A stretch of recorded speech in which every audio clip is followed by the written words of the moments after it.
اسلام میں پاکیزگی کا، طہارت کا، صفائی اور ستھرائی کا جو ذہن دیا گیا ہے اور جو تاکید کی گئی ہے، کسی اور دوسرے دین میں اتنی تاکیدات کہیں موجود نہیں ہیں۔ اسلام کا اگر آپ مجھے دوسرا نام پوچھیں تو اسلام کا دوسرا نام دین طہارت ہے، پاکیزگی کا دین ہے۔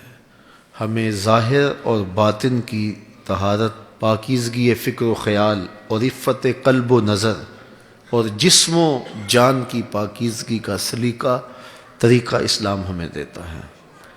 صحیح مسلم میں حضور علیہ السلام کا فرمان کتنا واضح ہے، الطہور شطر الایمان، پاکیزگی ایمان کا حصہ ہے، نصف ایمان طہارت کو کہا گیا۔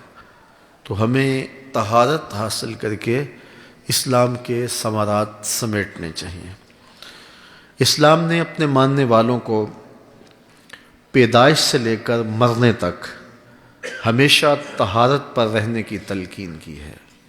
جب بچہ پیدا ہوتا ہے تو پیدائش کے بعد سب سے پہلے اسے غسل دیا جاتا ہے اور اس کے بعد پھر اس کی صفائی ستھرائی کا اس کی ماں خیال رکھتی ہے، اور جب وہ خود چلنے کے قابل ہو جاتا ہے، سنبھلتا ہے، تو پھر احکام اس کے اوپر نافذ ہونے شروع ہو جاتے ہیں۔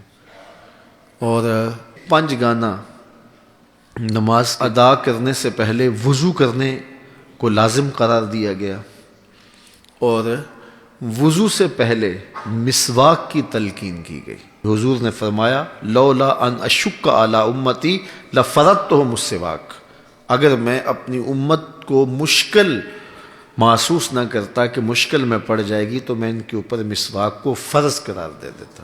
تو مسواک وضو سے قبل کرنے کی تلقین کی گئی۔ حجامت یہ فطرت مسلمان بیان کی گئی، فطرت انسانیہ سے ہے یہ۔ اسی طرح جو ہے وہ بغلوں کے بال لینے کی تلقین کی گئی۔ 40 دن سے زیادہ جو بوئے زیر ناف ہیں وہ نہیں رہنے چاہیے، اور جو بال رکھے، زلفیں رکھے، تو پھر وہ کیا کرے، ان کو سنوار کے رکھے۔ الجھے ہوئے بال، بکھرے ہوئے بال اس کو پسند نہیں کیا گیا۔ تو اسی طرح تیل لگانے کی تلقین کی گئی، صاف ستھرا اور پاکیزہ لباس پہننے کی تلقین کی گئی۔ لباس پرانا ہو کوئی حرج نہیں ہے، لیکن میلا کچیلا نہ ہو۔ تو ہمیں ایک ستھرا انسان بننے کی تلقین کی گئی ہے، اور ہماری طہارت کا تو اتنا اہتمام کیا گیا ہے، جب کوئی شخص مرتا ہے تو کہا اس کو بھی ابھی غسل دو، حالانکہ وہ فوت ہو چکا ہے، لیکن اس کو بھی غسل کرنے کی تلقین کی گئی، اور پھر کہا بیری کے پتے بھی ڈال لینا ذرا صفائی ٹھیک ہو جائے۔ پھر چٹے لباس کا کفن دیا جاتا ہے، تو اس میں بھی وضو کا اہتمام ہے۔ کوئی دنیا کا مذہب اس قدر اہتمام نہیں کرتا صفائی کا، جو صفائی کا اہتمام جو ہے وہ مسلمان کرتے ہیں۔ اور پھر اپنی گلیوں اور بازاروں کو صاف کرنے کی تلقین کی۔ لیکن آج اس دور موجود کے اندر ہم اگر اپنے بلاد اسلامیہ کو دیکھیں، اپنے محلوں کو، گلیوں کو، بازاروں کو دیکھیں، اور دنیا کے دیگر ممالک کی صفائی ستھرائی کا مزاج دیکھیں، تو پھر آج ہمیں شرمندگی ہونے لگتی ہے۔ اس کا مطلب کیا ہے کہ ہم دین سے بہت زیادہ دور ہو چکے ہیں، اور ہمارے یہاں گندگی کے ڈھیر گلی گلی لگے دکھائی دیتے ہیں۔ گھر کو صاف کر کے اس کا کوڑا جو ہے وہ ہم ہمسائے کے گھر کے آگے ڈال دیتے ہیں، یا رات کی تاریکی کے اندر جو ہے وہ کہیں بھی پھینک دیتے ہیں۔